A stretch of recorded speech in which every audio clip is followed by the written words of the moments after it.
समिति में चुन लिया जाता है और उनको समिति की बैठक में जाना रहता है।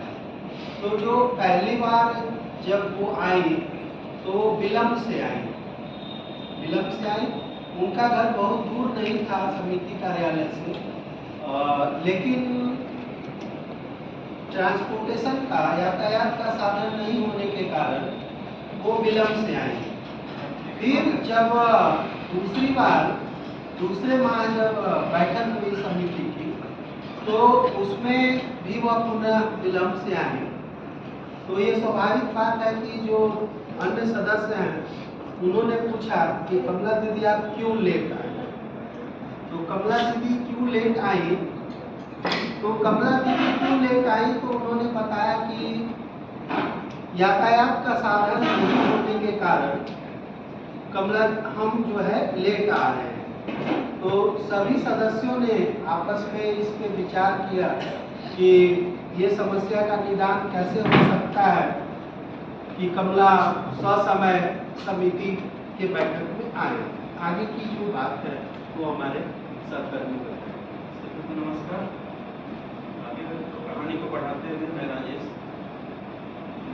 जी जैसे बताया, चर्चा होगा यदि आप बार बार लेट आ रही हैं, कुछ ऐसा किया जाए कि आप जो है समय से आए। संघ ने निर्णय किया कि दीदी को कोई साधन अगर नहीं है तो साइकिल से दीदी आए, लेकिन दीदी को अगले बैठक में भी देखा गया कि दीदी साइकिल से आने को तैयार थी। मान लीजिए कि हम साइकिल से आएंगे, लेकिन अगले बैठक में भी दीदी लेट से। तो इसके पीछे बहुत से कारण हो सकते हैं। उनको पूछा गया कि दीदी आप लेट क्यों आए जब आप साइकिल से आने को तैयार थे। तो फिर अपना बहुत सा कारण दिखाई। हम साइकिल से तो आ रहे थे, साइकिल चलाना चाह रहे थे, लेकिन हम सीख नहीं पाए। जब भी कोशिश करते थे हम गिर जाते थे। क्या कारण होगा कि दीदी नहीं चला पाए? तो आप लोग थोड़ा बताइए कि आखिर दीदी नहीं सीख पाए तो इसका क्या कारण होगा?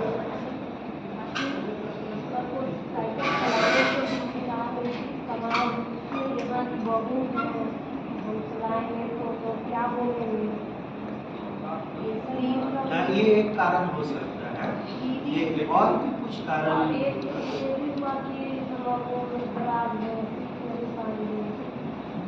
हो सकता है दीदी के पास साइकिल नहीं। हाँ, ये भी हो सकता है, लेकिन उनके पास साइकिल था, वो बोली कि हम चला नहीं पा रहे। वो साड़ी पहन सकता है, उनको जाना क्योंकि वो पैर पे ध्यान दे रही है, आगे की ओर ध्यान नहीं दे रही।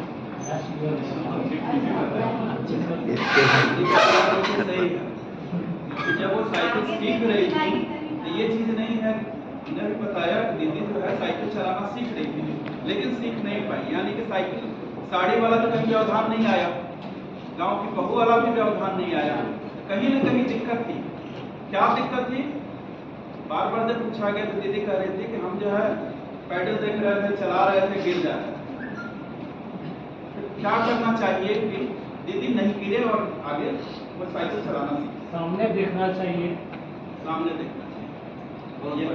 यही चीज इस कहानी से हम सीखने के लिए आए थे कि हम जो संघ बनाए हैं इसमें बहुत तरह की बाधाएं आएंगी। हम कोशिश करेंगे, असफलता मिलेगी, लेकिन हम जो है आगे की ओर बढ़ते हैं।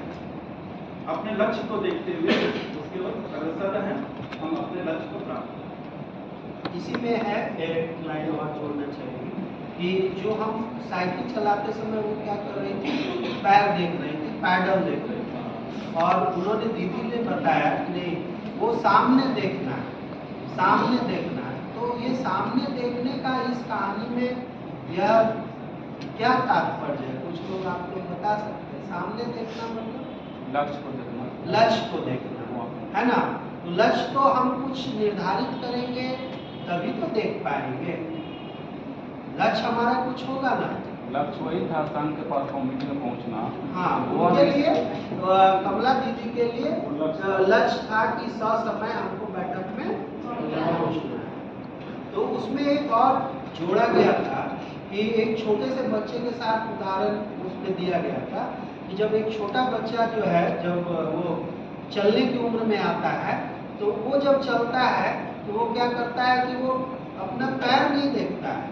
वहाँ उस बात को मिलाइए कि वो छोटा बच्चा देखे होंगे कि वो अपना पैर नहीं देखता है, वो नीचे नहीं देखता है। जब वो चलता है तो आगे देखता है, वो नहीं देखता है कि हम गिरेंगे, मेरा पैर कहाँ जा रहा है, वो नहीं देखता है। वो देख रहा है कि हमको वहाँ तक जाना है तो हमको जाना है।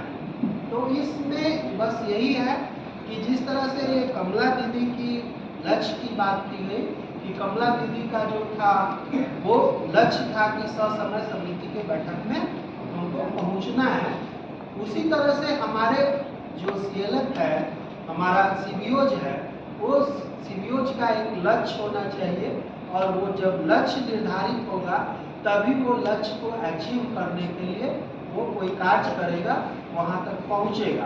तो जब तक हम लक्ष्य नहीं निर्धारित करेंगे तब तक हम काम भी सुचारू रूप से नहीं कर सकते हैं और उस लक्ष्य तक भी नहीं पहुँच सकते हैं।